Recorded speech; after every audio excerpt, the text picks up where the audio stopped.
Hi guys, I'm Marticore. I was trying to finally revive the idea for a video to make a custom face template and record the entire process and show it to you. But after taking 3 hours, because you have to do a lot of things to make a custom face template, so it took a lot of time, it didn't work. Oh, okay, I broke the game. Create a sim won't open at all. I expected for nothing to happen, but I didn't expect for cast to be broken. So I figured there's not much point in making a video like that. I will probably not even make a custom face template ever because it's just too much. So I think I got that off the table. I've been postponing that video for like a year and a half or something. I'm glad I'm freed from it. So since I already lost so much time of the one and only day that I have to record for this Thursday, if I don't do anything today, my entire week is ruined. As in, there just wouldn't be a video. So I've decided to give you a short notice chance to ask me questions about The Sims 2. Some things that you've been wondering about watching my Let's Plays. Maybe some things that I talked about in some of my videos and you just missed them. Or that you need further explanation on. I asked you both on YouTube and on our Discord. So to not make this video too long, because I needed something simple and quick for today, I will only answer the more technical questions, the ones that I put in categories of my gameplay system and mods. So first let's go for my gameplay. And here we have, do you have a video explaining how to use your aspiration and career calculator? I love using it, but I'm not sure I'm putting the right numbers in the right spots. I do have a video on that, but it's on my Polish channel only. Gatekept, I guess. But in English, I do have a very detailed instruction for it, but it's not a video. So this is the moment where I remind you or maybe enlighten you that I have a Tumblr. And it might be a little tedious to navigate, I guess. I put a little use navigate here because you're supposed to go here, click on this, and then you have all these categories. I know this is not very understandable. Also, you can search for things, so that's good. If you type in calculator, there it is, yeah. But also, the navigation is kind of hidden because I used a Tumblr template that has it like that. It took me so much time to set it up that I really don't feel like changing the template. So to find out anything about my gameplays, you just go to my systems, and here we have, amongst other things, for example, I have my ACR settings here if you're interested. But also there is the aspiration and personality calculator. Why did I call it that though? It's mostly for choosing careers. That's what I mostly use it for. Okay then. But yeah, this is a whole ass post about this. About how I use the calculator, about how it doesn't really make that much sense if you don't have a mod for interests, so there is a link to it, you know. But I can just go through the calculator for you here in this video, it's fine. Tiny bit bigger, okay. So remember that to use it you have to go to file, of course this is in Polish, but you have to go to file and then save this, create copy, just save it to your Google account because I can't have people being able to edit this, right? So you have to have your own copy to edit it. Otherwise, I'm afraid someone would just, like, even just by accident do something, or maybe even not by accident. I can't risk that. That someone would just, you know, take this and wipe out the whole thing. I just want to say that this is in a very small part based on the Pleasant Sims calculator. It does completely different things. The only thing I kept from Cindy's calculator is this table here, because I needed the interests, and also I kind of looked at the formulas and kind of reverse engineered my own calculator and my own formulas. Like, it was a big help. Cindy's calculator was a big help to figure out how Excel even works, because I don't do anything in Excel ever. So like, this is the only thing I've ever done in Excel, okay? It's actually like the Google Calc thingy, but it's pretty much the same. So yeah, I'm definitely far from excelling at this. It took me a lot of time to figure this out. So what it does is, first you can choose aspiration based on your Sim's personality, which I hardly ever use. I just look at the personality and I just know. But sometimes there are certain personalities that are like I kind of can't tell, so then I will type the personality into this calculator. Okay, I opened up Cast to show you what personality I mean in game so that you really understand. So let's say your sim is 77533. This is the personality. This is something pretty cool that my boyfriend who actually works in Excel on daily basis, told me to do. Like if your sim is 7 points neat, then they are 3 points sloppy. You know what I mean? Like the other way around. Because that way I can also put like shyness and laziness. Like I can put laziness into the pleasure aspiration. So a sim with this personality would be a romance sim because they are outgoing and not very nice. So I don't usually use it like that. Like I might give this particular sim actually the fortune aspiration. I don't always agree with the calculator, but it's like if you're really indecisive in aspirations and you just want a straight up answer, this could be for you. But I even hardly ever use this section of the calculator. So the more important section of the calculator. So let's say this is a romance sim. I will give 5 in romance to calculate their interests. And their interests will show me what job is the best for them. And of course, again, reminder that the vanilla game interests work in a way that would make this very repetitive if you don't have a mod for that. Just saying. Like all of your adult sims would just be in architecture or whatever. So this is actually quite a lot of interest. Let's maybe calm it down a little. The aspiration also counts in job. You can see it right here. But yeah, since this is a romance sim and has a lot of interest in toys, and this counts twice actually, a lot of interest in food apparently. I can't remember the formula anymore. It actually says right here, but it also corresponds with the actual formula. I guess it's kind of like slacker, but also snacker. Like they are a gas station attendant and they just keep taking stuff from the, like buying themselves like chocolate bars and just snacking on them or something. I guess that's my idea. And also food doesn't really appear in a lot of the careers, so I needed to put it somewhere. The green ones, the highlighted ones are 22 points or more. If you want, like my take on this area is that I give 5 points for aspiration. But if you want aspiration to be more important, you can even give 20.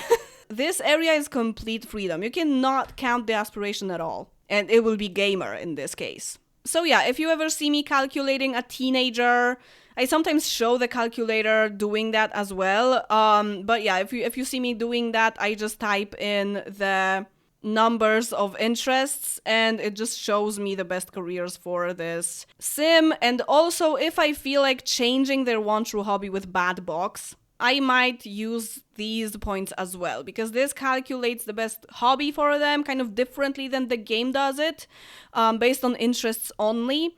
So yeah, you could have a gamer with one true hobby in games. That's kind of boring. It's probably better to have a slacker with a one true hobby in games. It's at least a little bit more variety. But you don't have to strictly use it, of course. I don't really change the one true hobby that often. It's just that if I get fitness for the 100th time, I will change it. So I hope you get the idea. Remember to unfold the interests in game when you're checking them, because the table goes from politics to sci-fi, and it only makes sense to go this way, because then you can just use arrows on your keyboard and go like this. Maybe not 32 and 89, but I'm doing it too fast. But you get the idea, right? It's so much easier this way. So another question that will be answered by Tumblr. You made a video 5 years ago about your Sims 2 gameplay system. I really enjoyed it, but I know it's a little outdated because you mentioned that in another video. Are there any updates to your system that you could share? So I don't really see a point in making videos like about every little thing that I changed in my gameplay system. So one of the first things I did when I set up my Tumblr was you go to my systems again, and there's rotational gameplay as well. So there's a huge freaking post about my gameplay system, a lot of it is still the same as like 90% of it probably is still the same as in the gameplay system video. Also glad you enjoyed it. I made the 2 versions of that video. There's a Polish one too. But yeah, I figured it's better to have a post, to have like a wall of text for it. So whenever anything changes, I can just update the post. Actually, my gameplay rules are always linked in the Townieville videos, any Let's Plays that I do. Since the Townieville series, because, you know, the Tumblr is only like 2 years old. Is it even 2 years old? I'm not sure. So this is the post linked. So you can always just go and read it. It's also divided in certain sections. So if you're not sure about a very particular thing, like how population works, why I refuse to make more than 3 kids for families or something like that, or how I treat wants and fears, you know, or how university works. That's the most frequently asked question, definitely. About rotational gameplay in general, but also about my rotational gameplay. Okay, so now stuff about mods. You mentioned in a video that a community lot skill mod was messing up the reputation of The Sims by making it improve or decrease on residential lots. You know, how Sophie got the really bad reputation that she has in Townieville, but then you changed the mod and it worked fine again. Can you share the right mod? Let's just see in real time how I look for mods. Would it be community? Community skills mod. Okay, this is Simler's mod, obviously, because the name of the file is exactly the same. There is an oddly specific Reddit post about the 2 mods, by the way, that I've seen before, definitely. This is what works fine, I have it now, and this is what broke the reputation for me, or more I didn't like how it worked. I'd love to know some mods you recommend people get before they even start playing. I haven't played in a while and would love to know some mods that you'd recommend to get me engaged again. I guess it's easier to get engaged when the game is not broken. So the first thing I would recommend is fixes. There are 2 videos about fixes on my channel and both of them have all links in the description. And they are also very watched videos. In my fixes folder, I have a separate folder for fixes and a separate one for mods. In the fixes folder, I have 67 files. I don't even have all the fixes possible. Maybe something like custom content and mod vocab. I've stumbled across a few people who don't know the acronyms and the common used names, like slaved, standalone, TF, AF. It's not that intuitive if you're an EFL speaker, so English as second language. English as foreign language, I guess. So I think a good example would be Dee blog. Let's go to clothes in downloads and let's just look for something that has repoed and standalone. So basically, standalone is, I would say, probably a safer way to download it, but it's also a way that gives you more files and your downloads folder will be a little heavier. Let's take this texture with moths on the pajamas here. In standalone, you would have 3 files for the moth texture, for the blue moth texture. A separate one for elder, a separate one for teen, a separate one for adult. And in Repo,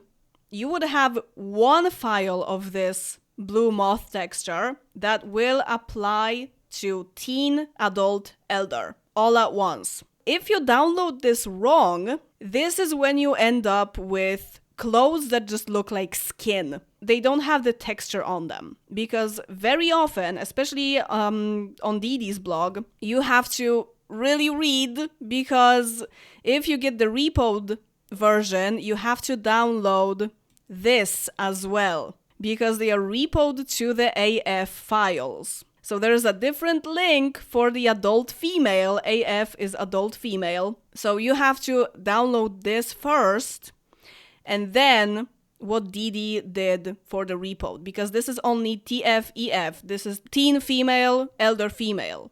And you need the adult too for the texture files. If you download this and, unzip it, you have only elder and teen, but they are perfectly functioning because they already have the texture file. So if you want the adult as well, you still have to download it separately, but at least it's just less tedious this way. Because what Didi does usually is she takes someone's creation and converts it to other life stages. Like someone made pajamas for adults only, and Didi converts them to elders and teens. So she doesn't want to, re-upload the adult version, I'm assuming, because that's the decent thing to do. So she links it, but she has her own version for different life stages. So you have to download this as well. In this case, you will only have the teen and the elder if you don't download this, but they will be perfectly functioning. But if you download this without downloading this will not work. That's the difference. So technically, if you download Repo, it also shows mesh and a bunch of different colors. It looks almost identical to the standalone version, but the files work differently.